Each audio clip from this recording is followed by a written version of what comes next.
Next, coming to the electrical properties. In electrical properties, you'll be studying about the electric strength, specific resistance, dielectric, dissipation factor.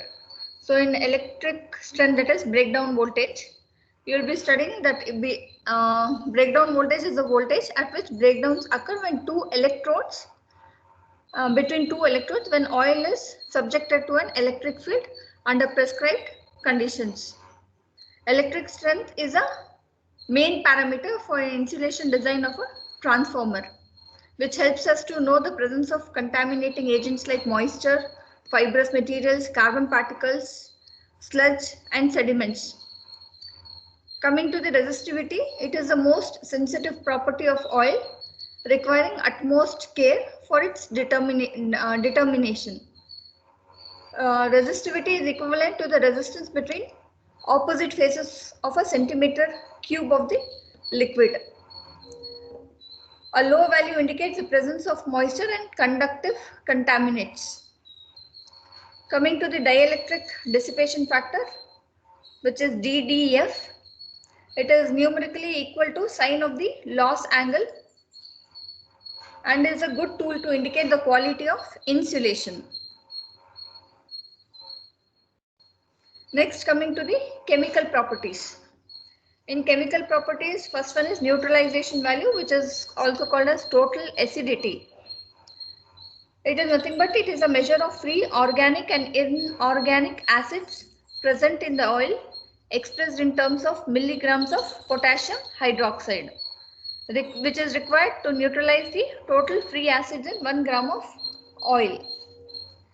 Oxidation stability. Oxidation stability is a measure of this gives the presence of inhibitors which impart antioxidation characteristic. This test is a measure of neutralization value and sludge after oil is aged by simulating the actual service conditions of the oil.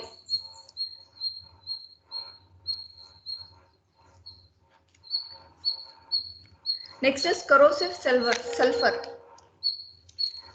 Like crude petroleum, it contains sulfur compounds, most of which are eliminated by refining. Presence of these corrosive sulfur may be present in traces. So this will result in pitting and black deposit on the surface of the conductor used in transformer, which adversely affects the dissipation of heat.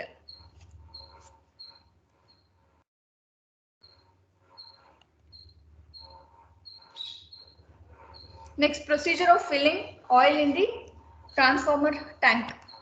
So here is the diagram given. What is the procedure of filling of oil in transformer? So before filling with oil, transformer should be fitted with all the accessories, including whatever the valve gauges, thermometers, plugs, oil tight it should be. So all accessories should be fitted well. Next is oil sample should be tested before filling, and it should be ensured that there is no moisture, there is no air packets in the tank, and all air vents should be opened. Oil should be filled from the filtering plant itself, and to prevent aeration of oil, the transformer tank should be filled through the bottom valve itself. Enough time again should be given so that it will get settled, the oil will get settled in the transformer and also the bubbles to escape. And that time it is given as 16 to 24 hours. And vacuum filling may be used for large transformers. A vacuum pump may be connected to the top valve of the transformer and oil hose to the top filter press valve. The tank shall be tightly sealed.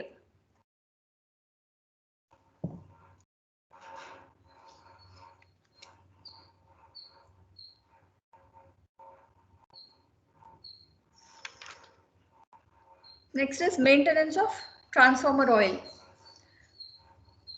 Oil maintenance is carried out in accordance with standards titled like, which is called Code Practices of Maintenance of Insulating Oil, and this code refers to the contamination of oil and determination of suitability of oil for further service. It also gives the procedure of treatment on oil at site. The transformer oil is tested for the desired qualities, giving more emphasis to moisture and dielectric strength during periodic maintenance. A sample of insulating oil is taken from the bottom of the transformer tank. The fresh dielectric oil has a pale, clear yellow color. The dark brown and cloudy appearance usually indicates that there is a deterioration. Contamination of oil due to moisture or solids are dealt by centrifugal separators to effectively remove free water and fine solid impurities. Filters are used to remove solid impurities. Moisture level is to be less than the specified value, which otherwise cause internal flashover, as we have seen that characteristic. For satisfactory use of insulating oil for the desired and specified qualities, periodic checking of the oil should be done.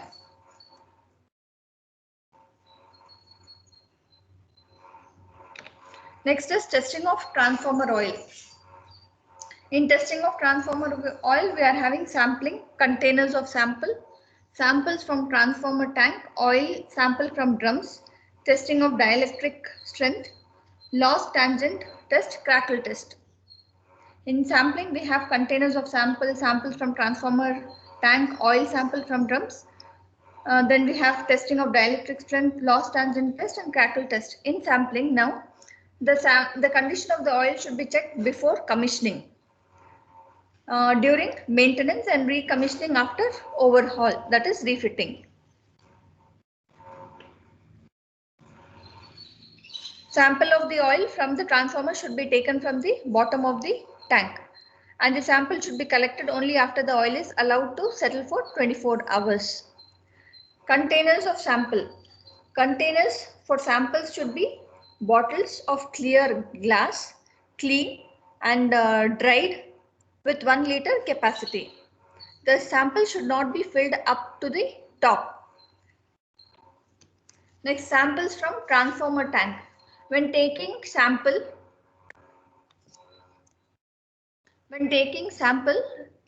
we need to remove the dirt from the sampling valve plug.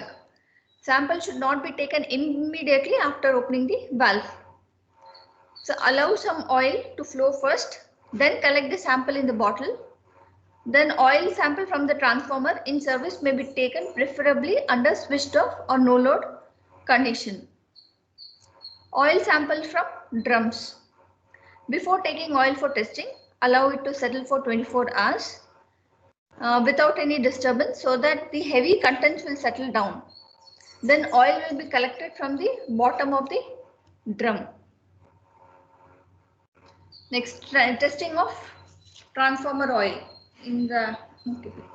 Now, testing of transformer oil, it is testing of dielectric strength. So the test sample from the bottom of the drum or the transformer tank is collected in the standard test cup. That is the measurement size they have given. Electrodes are polished brass spheres of 12.5 to 13 millimeter diameter, mounted horizontally. The gap is 2.5 mm to 4 mm, depending upon the magnitude of voltage available for breakdown test. Now allow the sample in the cup for 20 minutes for air bubbles to vanish. Apply the voltage gradually and steadily till the breakdown occurs between electrodes. 6 breakdown tests are conducted at an interval of 1 or 5 minutes. After each breakdown test, the oil is gently stirred with clean, dry glass rod. Average of 5 subsequent tests is considered as the breakdown voltage of oil sample which is carried out. So these are the pictures for the transformer oil testing.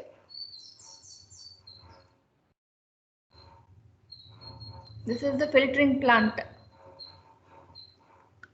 Next is testing of transformer oil. One more test, it is called as crackle test.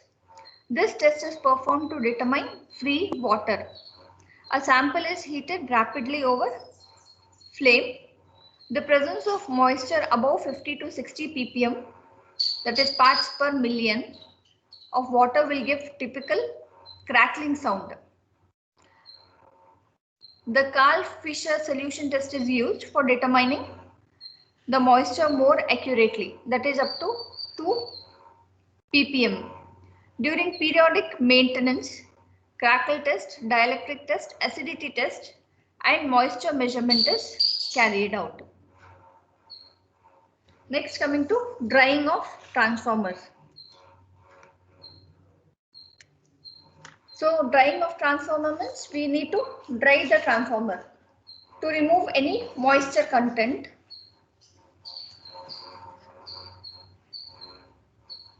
And it should be dried before commissioning.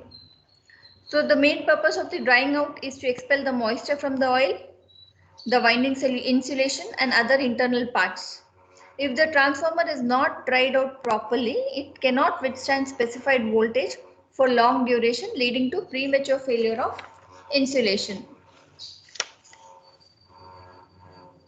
So these are the curve which has been given, drying out curves of a 500 kVA 3-phase 50 Hz transformer.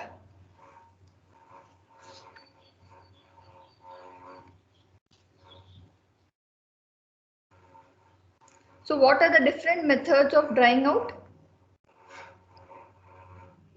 So what is the procedure? The drying out process has 3 phases. In the beginning, the insulation resistance decreases, indicating that the moisture is getting released within the insulation. After few hours, the insulation resistance reaches a steady value.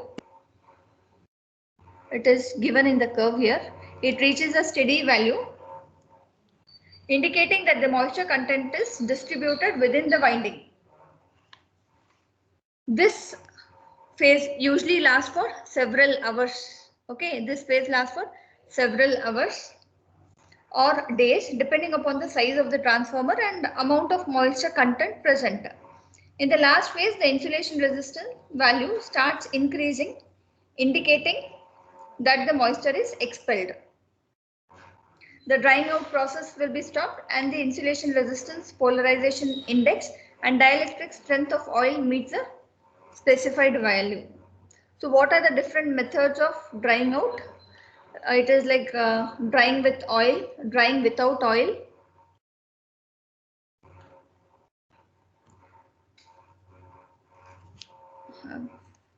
There is some mistake here. So now different methods of drying out will be drying of core and coils and with oil by oven. Okay, drying of core and coils with oil by short circuit method. Drying with oil removed by using external heat. Drying with oil removed by using both external and internal heat.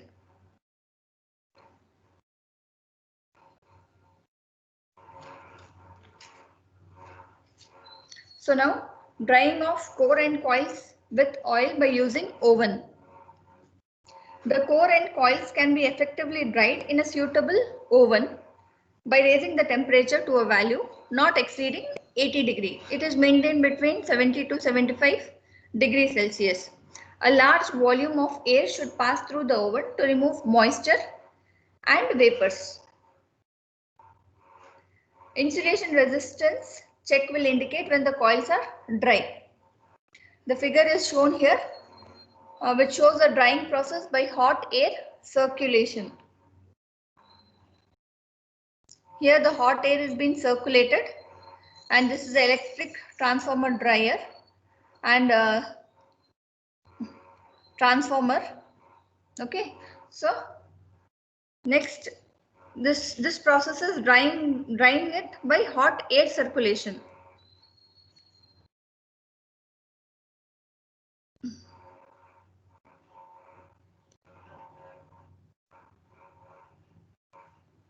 So next is drying by short circuit method.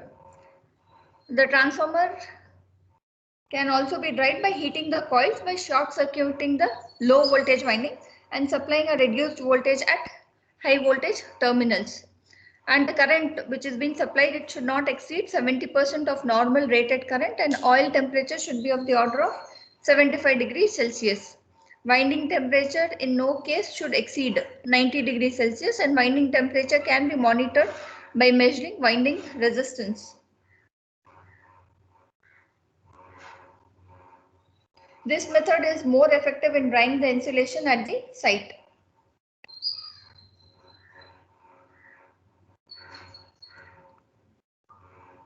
So now next is drying without oil, that is by external heat.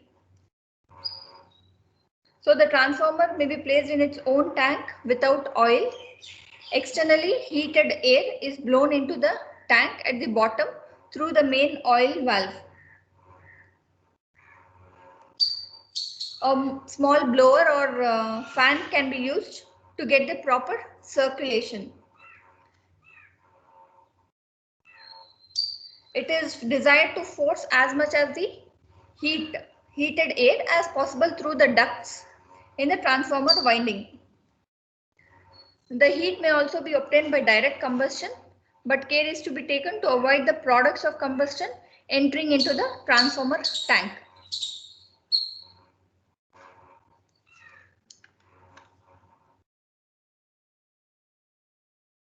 Next, by both external and internal heat.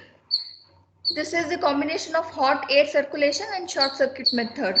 Like you have seen the previous slides, like drying without oil, it is by external heat, and you have seen short circuit method also. So combining these both, here it is taken as by both external and internal heat. This is a combination of the hot air circulation and short circuit method. The current circulated in the winding should be less than when drying out is done by the method of short circuit alone. So duration of drying out. If the transformer voltage rating is 11 kV, it can be up to the duration of 1 to 6 days. If it is 220 kV, it can be 10 days to 30 days. If it is 400 kV, it can be up to 15 days to 40 days. So what are the precautions to be taken while drying? The transformer should never be left unattended during drying out.